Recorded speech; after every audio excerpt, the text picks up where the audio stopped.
এর voice change হবে interrogative সেন্টেন্সের ভয়েস চেঞ্জ।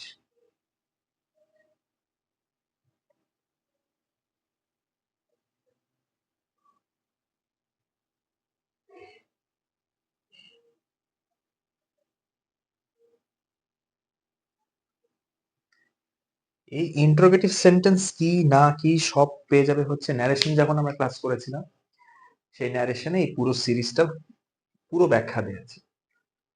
ডেসক্রিপশন বক্সে আমি লিঙ্কটা দিয়ে দেবো, সেন্টেন্সের স্ট্রাকচারও দেখে নেবে। আমি তাও একবার ছোট করে স্ট্রাকচারটা লিখছি কি। দেখো, এই সেন্টেন্স দু ধরনের হয়, একটা হচ্ছে ইয়েস নো কোশ্চেন, একটা হচ্ছে ডাব্লিউএস কোশ্চেন। স্ট্রাকচারটা হয় ঠিক এরকম, হয় ডু ভার্ব হবে,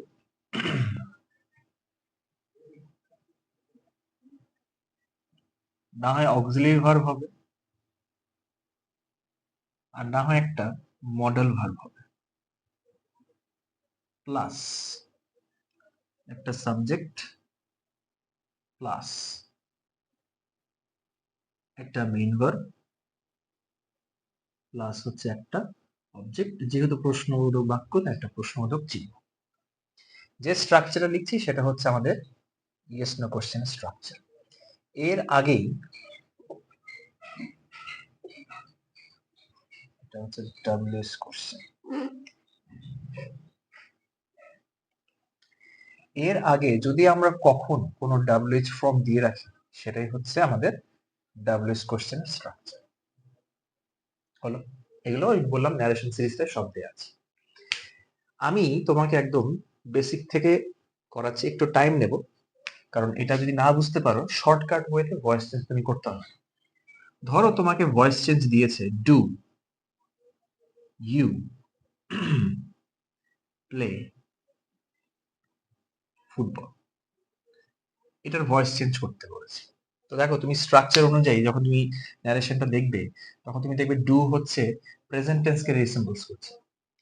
এটার তো তুমি ভয়েস চেঞ্জ ধরো করতে পারো না। তখন তুমি যদি ভেবে নাও যে এটা কিসের থেকে আসবে, অ্যাসার্টিভ সেন্টেন্স থেকে আসবে, এটাকে যদি আমি অ্যাসার্টিভ সেন্টেন্সে লিখতাম, তাহলে কি লিখতাম? সাবজেক্ট, ডু প্রেজেন্ট টেন্স ছিল, ওর কাজ হচ্ছে ডুটা প্রেজেন্ট টেন্স চিনিয়ে চলে যাবে সেন্টেন্স থেকে।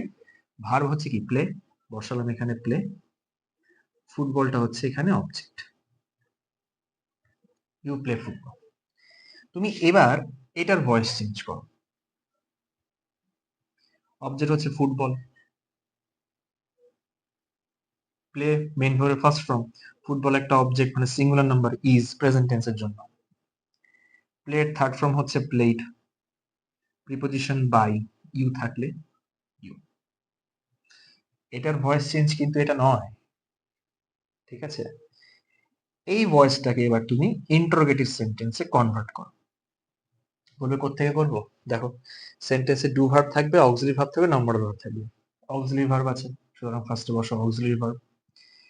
তারপরে হচ্ছে সাবজেক্ট, সাবজেক্ট ছিল ফুটবল। মেইন ভার্ব ছিল প্লেড, অবজেক্ট হচ্ছে বাই ইউ। যেহেতু তুমি একটা প্রশ্ন বাক্য লিখছো, তাই তোমাকে প্রশ্ন বাক্য করতে হচ্ছে। এবার তুমি যদি বলো এটার ভয়েস চেঞ্জ হচ্ছে কোনটা, এইটার ভয়েস চেঞ্জ হচ্ছে এইটা, মাঝখানে পুরো জিনিসটা ইউজলেস। এইটা যদি তোমাকে পরীক্ষা দেয়, তুমি কি এত স্টেপ বরাবর তুমি মানে নেমে এসে এসে এসে এসে তুমি কি এটা থরি করতে হবে? অত সময় তোমার আছে নাকি? তোমাকে একটা মানে কয়েক সেকেন্ডের মধ্যে, 3-4 সেকেন্ডের মধ্যে এই ওয়ার্ড, এই সেন্টেন্সের উত্তর নামাতে হবে। এইটা আপাতত টুকে নাও, এই প্রসেসটা টুকে নাও, কিন্তু তোমাকে মুহূর্তের মধ্যে কি করে তোমাকে ভয়েস চেঞ্জ করতে হবে সেটা আমি এখন এই এটা টুকে নাও, তারপরে আমি তোমাকে দেখাচ্ছি। মানে বলতে পারলাম? এই স্ট্রাকচারটা একবার লেখো। যদি ওটা তুমি ন্যারেশনে পেরেছো, যারা এখানে আছে ইউটিউবে যারা আছে তাদের জন্য একবার রিমাইন্ড দিয়ে দিলাম। এটা আরো ভালো ব্যাখ্যা তুমি ন্যারেশনের সিরিজে গিয়ে দেখবে, আমি ডিসক্রিপশন বক্সে অবশ্যই দিয়ে দেবো। এটা একবার দেখে নাও, টুকে নাও, তারপর আমি তোমাকে কতগুলো ওয়ার্ড দিয়ে সেন্টেন্স গুলো বোঝাচ্ছি। ওই দুটো সেন্টেন্সই কাফি, তারপরে টেন্স বাই টেন্স আস্তে আস্তে আসছে। দেয়া আছে ডু দে ওয়াচ পুষ্পা 2, ঝুঁকেগা নেই। হ্যাঁ, এইবার প্রশ্ন হচ্ছে তুমি এক ধাক্কায় সেন্টেন্সের অ্যান্সারটা করবে কিভাবে? ঠিক, তোমার এই সেন্টেন্সের অবজেক্ট কি? পুষ্পা টু। আমরা নর্মালি কি করতাম? অবজেক্টটাকে আগে সাবজেক্ট লিখতাম,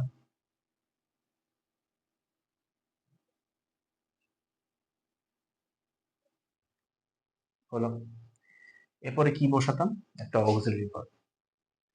প্রশ্ন অক্সিলারি ভার্ব কি করে দেখি? বললাম টেন্স চেনো, অক্সিলারি ভার্ব। এইটা তোমাকে দেখতে হবে, কারণ যখনই তোমাকে বলেছিলাম যে ডু অথবা ডিড থাকবে, সেটা দিয়ে তোমাকে টেন্স হচ্ছে চিনতে হবে। ডু আছে মানে কি? প্রেজেন্ট টেন্সে আছে। ডিড আছে মানে হচ্ছে পাস্ট টেন্সে আছে। ডু যখন প্রেজেন্ট টেন্সে আছে তখন আমরা সাধারণত ইজ বসাবো। ইজটা বসানো দরকার হচ্ছে এখানে, কিন্তু প্রশ্নবোধক বাক্যে ইজটা বসবে হচ্ছে, মানে অক্সিলারি ভার্ব বসবে হচ্ছে সবার ফার্স্টে। ওই জন্য স্ট্রাকচারটা উপরে সবার আগে লিখে রেখেছিলাম, খাতার উপরে সবার লেখা আছে। এই জন্য দেখো, আগে অক্সিলারি ভার্ব, এই হলো সাবজেক্ট, মেইন ভার্বের থার্ড ফর্ম এবার তুমি করে গেল, ওয়াচ, থার্ড ফর্ম হচ্ছে ওয়াচড, প্রিপোজিশন বাই, দে থাকলে হয়ে যাবে একদম পিস অফ কেক, এক টুকরো, যে কি যে পিঠা না কি হয়, যাই হোক, ওই আর কি। কি আছে? অবজেক্ট হচ্ছে দা রুল, বসালাম দা রুল। টেন্সটা একবার চিনি, পাস্ট টেন্স, ব্যাস হয়ে গেল, অক্সিলারি ভার্ব নিয়ে আসবো। রুল যেহেতু একটা, ওয়াজ হবে, কিন্তু সেটা ফার্স্টে হবে। অ্যাসার্টিভ সেন্টেন্স হলে আমরা সাবজেক্টের পরে লিখতাম, প্রশ্ন বাক্যে আগে হচ্ছে। মেইন ভার্বের third form broken, preposition by, he থাকলে him। মোট কথা হলো সাবজেক্ট প্লাস অক্সিলারি ভার্ব হতো অ্যাসার্টিভ সেন্টেন্সে, প্রশ্ন বাক্যে কি হচ্ছে? আগে অক্সিলারি ভার্ব, তারপরে সাবজেক্ট, তারপরে যেই কি নিয়ম সে। তোকে নাও পাঁচটা সেন্টেন্স, পাঁচ রকমের tense, present continuous, past continuous, present perfect. এটা তো ইনডিফিনিট দিয়ে হয়ে গেল, কন্টিনিউয়াস দিয়ে, পারফেক্ট দিয়ে, একটা মডেল ভার্ব দিয়ে করে দিচ্ছি। তারপরে আসছি ডাব্লিউএইচ কোশ্চেন। ডাব্লিউএইচ কোশ্চেন আরো সহজ, past continuous, present perfect, past perfect, আমি মডেল ভার্ব। সহজ ভাবে তুমি যেভাবে আগের ভয়েস গুলো ক্লাস যদি করে থাকো ঠিকঠাক, এগুলো করা কোনো ব্যাপার না, শুধু এদিক থেকে ওদিক হবে, এপার বাংলা ওপার বাংলা। কি ছিল? আর they repairing the car, object কি? The car. এটা তোমার সাবজেক্টটা হয়ে যাচ্ছে দ্য কার। প্রেজেন্ট কন্টিনিউয়াস ছিল কি? আর দে। আর কিসের জন্য ছিল? দে এর জন্য। ওরা কোথায় রেখেছে? সাবজেক্টের আগে। আমি এখন দ্য কার তো একটা, আমি তো সেখানে ইজ বসাবো। ওরা যদি সাবজেক্টের আগে অক্সিলারি ভার্ব বসাতে পারে, তাহলে ভাই আমি কোনগুলো? আমাকে ওখানে ইজটা আগে লিখতে হবে। হলো, সহজ জিনিস। মেইন ভার্বে থার্ড ফর্ম করতে যাব, গুড, বিং। সেম প্রসেস এখানেই হবে, শুধু এপার আর ওপার, এপার আর ওপার। রিপেয়ারের third form repaired, preposition by, they থাকলে হয়ে যায় দেন।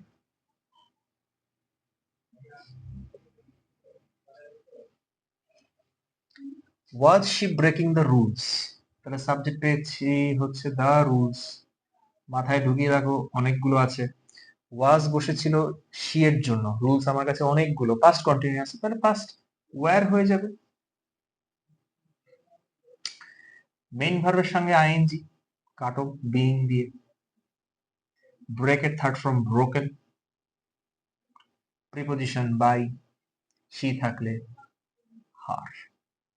লাস্টে কোশ্চেন মার্ক যদি না বসাও, শেষ। ন্যারেশনে কোনো চিহ্ন যেমন হয় না, ভয়েস চেঞ্জে বসাতে হবে।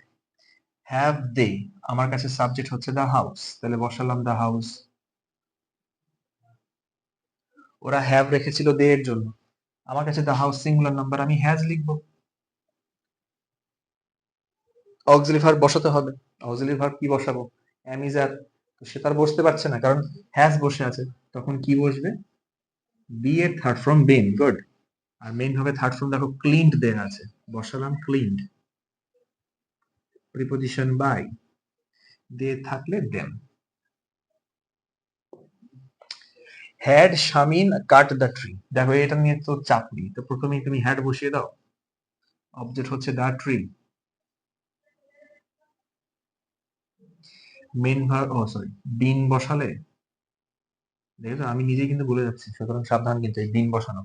কাটের থার্ড ফর্ম তো কাট কাট কাট, প্রিপোজিশন বাই, নাম থাকলে সেই নাম বসে যায়।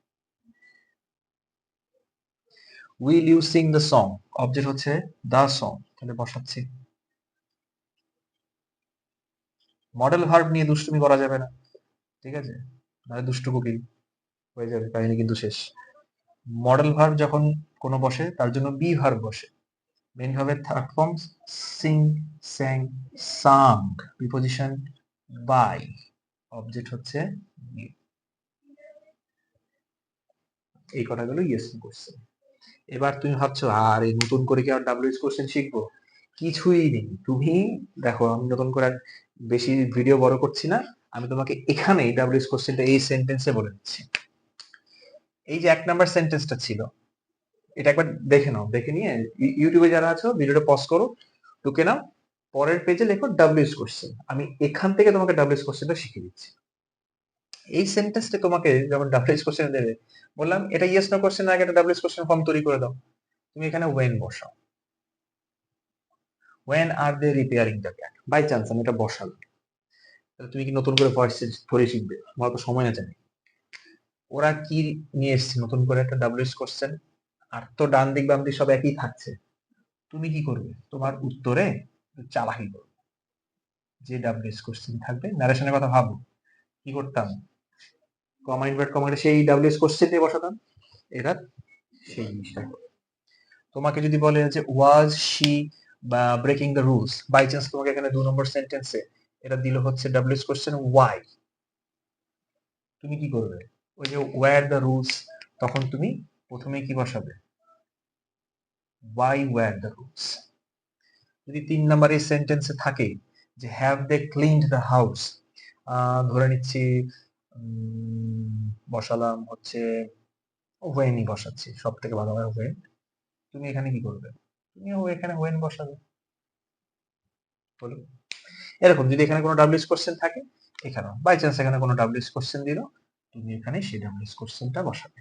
এখানেও যদি কোনো ডাব্লিউএইচ কোশ্চেন থাকে, তোমারও এখানে সেই ডাব্লিউএইচ কোশ্চেনটাই বসে যাবে। সব ক্ষেত্রে হবে না, একমাত্র হু দিয়ে। এটা একবার টুকে নাও, আমি হু দিয়ে দুটো সেন্টেন্স এক্সাম্পল দিচ্ছি, দেখো ভালো করে বোঝো, হু দিয়ে হয়ে যায় আরামসে, টুকে নাও।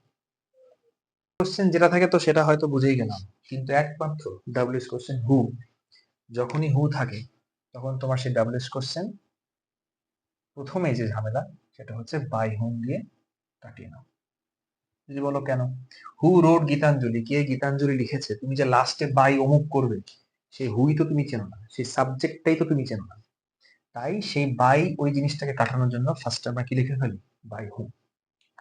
হলো, সাবজেক্ট কি আছে এবার হবে গীতাঞ্জলি, সরি, গীতাঞ্জলি সাবজেক্ট হবে। কিন্তু ওই যে বললাম প্রশ্নবোধক বাক্য যখন তুমি করতে যাবে আগে বসবে অক্সিলারি ভার্ব, রোড পাস্ট টেন্সে ছিল, গীতাঞ্জলি একটা, তাই ওয়াজ, সাবজেক্ট বসাও গীতাঞ্জলি, হলো। মেইন ভার্ব ছিল রোড, থার্ড ফর্ম রিটেন। আর কিন্তু কিছু হবে না, কারণ বাই যে তুমি লিখবে সে বাইতে যে তুমি জানোই তো না, তার জন্য এই হু কেটে বাই হবে। দেখো আরেকটা তোমাকে বলেছে, who will win the election, who আছে, যেটা তুমি লাস্টে বাই বসাতে সেটা তুমি চেনো না বলে বাই হুম তুমি ফার্স্টে বসাচ্ছ। মনে রাখবে মডেল ভার্ব ছিল, সাবজেক্ট হতে চলেছে দ্য ইলেকশন, তাহলে উইল, সাবজেক্টটা এখন বসিয়ে দাও ইলেকশন। যখনই মডেল ভার্ব আসবে, মডেল ভার্ব হলে কি বসে যাবে, বি, উইন এর থার্ড ফর্ম ওন। দেখো একদম সহজ, জল ভাত বা পান্তা ভাত যাই করো না কেন সেটাই, ঠিক আছে। পুষ্পা 2 যখন বুঝে গেছো গীতাঞ্জলি আর কি, ইলেকশন গুলো কি জিনিস, না সিনেমা না দেখো, দেখো সিনেমা দেখা হয়ে গেল আর কি। তো এই হলো ব্যাপার, এই অবধি হলো তোমাদের ইন্টারোগেটিভ ক্লাস। পরের দিন হবে হচ্ছে অপটেটিভ সেন্টেন্সে মে অথবা লেট দিয়ে কিছু বাক্য হয়ে গেলে, তারপরে এটা পুরো সিরিজটা হলো হচ্ছে অ্যাক্টিভ টু প্যাসিভ, একটা ক্লাস নেব হচ্ছে প্যাসিভ টু অ্যাক্টিভ উল্টো। তারপরে যেরকম ন্যারেশনে দুটো প্র্যাকটিস সেট নিয়ে এসেছিলাম, এখানেও দুটো প্র্যাকটিস সেট থাকবে, সবার জন্যই থাকবে। কোন কোন প্রশ্নগুলো ট্রাই করবো, যেগুলো চাকরির যে পরীক্ষাগুলো আছে, যেমন পুলিশের, তারপরে এসএসসি, সিজিএল এর, তারপরে যেটাকে আমরা সিএইচএসএল বলি, সবার জন্য জিডি। তো সমস্ত পরীক্ষা কেন্দ্র ওগুলো যখন পারবে, তাহলে মাধ্যমিক, উচ্চ মাধ্যমিক কি ছাড়, ঠিক আছে? এবার তুমি যদি ভাবো বলো কি মঙ্গল গ্রহ থেকে প্রশ্ন নিয়ে আসবে নাকি, না, ওটা স্বাভাবিক, একটু বড় হচ্ছে, ম্যাচুর লেভেলের প্রশ্ন তো আসবেই, ওগুলো যখন করতে হবে মাধ্যমিক জল ভাত হবে। ততক্ষণ পর্যন্ত সবাই সামনে থাকো, সাথে থেকো, চ্যানেলটাকে অবশ্যই সাবস্ক্রাইব করো, একটু ফ্যামিলি, নতুন একটা বন্ডিং হচ্ছে, সবাই একটু পাশে থাকলে আমিও একটু এনকারেজ পাই, একটু একটু মোটিভেশন হয় আর কি, তোমাদের যেমন মোটিভেশন দরকার আমারও দরকার, তো সেইভাবে একটু পাশে থেকো। চলো, টাটা।